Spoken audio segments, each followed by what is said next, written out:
Évangile de Jésus-Christ selon saint Luc, chapitre 16, du verset 19 au verset 31. En ce temps-là, Jésus disait à ses disciples: il y avait un homme riche, vêtu de pourpre et de lin fin, qui faisait chaque jour des festins somptueux. Devant son portail gisait un pauvre nommé Lazare, qui était couvert d'ulcères. Il aurait bien voulu se rassasier de ce qui tombait de la table du riche. Mais les chiens, eux, venaient lécher ses ulcères. Or le pauvre mourut, et les anges l'emportèrent auprès d'Abraham. Le riche mourut aussi, et on l'enterra. Au séjour des morts, il était en proie à la torture. Devant les yeux, il vit Abraham de loin et Lazare tout près de lui. Alors il cria: Père Abraham, prends pitié de moi et envoie Lazare tremper le bout de son doigt dans l'eau pour me rafraîchir la langue, car je souffre terriblement dans cette fournaise. Mon enfant, répondit Abraham, rappelle-toi, tu as reçu le bonheur pendant ta vie et Lazare le malheur pendant la sienne. Maintenant, lui, il trouve ici la consolation et toi la souffrance. Et en plus de tout cela, un grand abîme a été établi entre vous et nous, pour que ceux qui voudraient passer vers vous ne le puissent pas, et que de là-bas non plus, on ne traverse pas vers nous. Le riche répliqua: Eh bien, Père, je te prie d'envoyer Lazare dans la maison de mon père. En effet, j'ai 5 frères, qu'il leur porte son témoignage, de peur qu'eux aussi ne viennent dans ce lieu de torture. Abraham lui dit: Ils ont Moïse et les prophètes, qu'ils les écoutent. Non, Père Abraham, dit-il, mais si quelqu'un de chez les morts vient les trouver, ils se convertiront. Abraham répondit: S'ils n'écoutent pas Moïse ni les prophètes, quelqu'un pourra bien ressusciter d'entre les morts. Ils ne seront pas convaincus.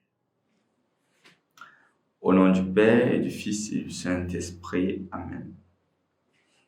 Il y a de cela quelque temps, nous avions fait une vidéo que nous avions partagée sur le regard que nous portons à l'égard des personnes qui apparemment ne font pas grand-chose, ou du moins leur service n'est vraiment pas vu et considéré dans la société, mais pourtant efficace. Et nous parlions justement de ces cordonniers qui se mettent en cours de route ou qui se baladent.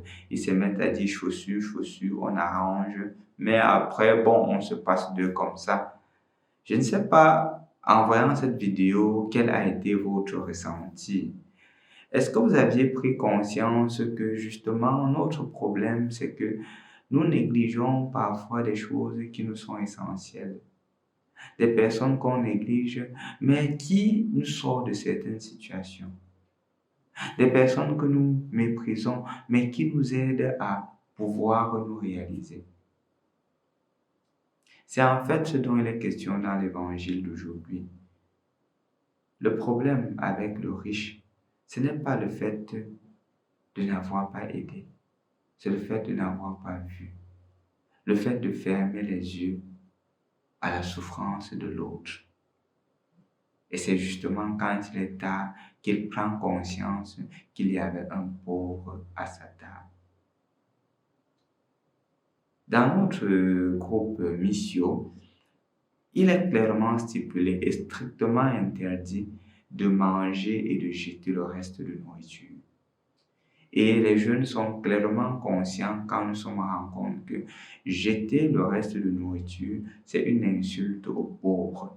Parce qu'il y a des familles, des personnes dans le monde entier qui n'ont pas cela. Et donc, jeter à la poubelle, c'est une insulte à l'égard des pauvres. Mais nous sommes parfois très insensibles à ces pauvres-là, à ces personnes qui sont dans le besoin. Dans certaines maisons, les chiens mangent mieux que les êtres humains. Le budget que nous allouons pour le chien est de loin supérieur au budget que nous donnons à nos employés qui ont femmes, enfants, ou qui ont mari et enfants, qui ont des familles, des familiers.